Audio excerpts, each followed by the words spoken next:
How to delete archived orders on Amazon. Hey everybody, welcome back to our channel. In today's video, we are going to learn how we can delete the archived orders in Amazon. So without any delay, let's just jump right into the video and find out how to do that. So for that, you can directly head over to Amazon.com, and once you are logged in, you'll be finding this interface on your screen.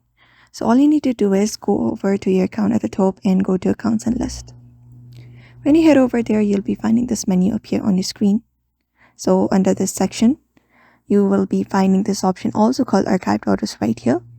So you can go to this section and you'll be finding your archived orders right here if you have archived any of your orders.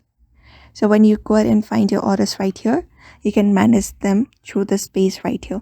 So you can go ahead and edit it out, select it, and after that delete it. Other than, we also have other options available. You can head over to your Accounts and List again, go to that section, and after going here, go to this browsing history. And from your browsing history also, you can delete up your archived orders. You'll be finding manage option right here as well. Go ahead and select those orders and delete them, and that is how you do it. This is how you delete your archived orders from Amazon easily. So I hope this video was helpful to you.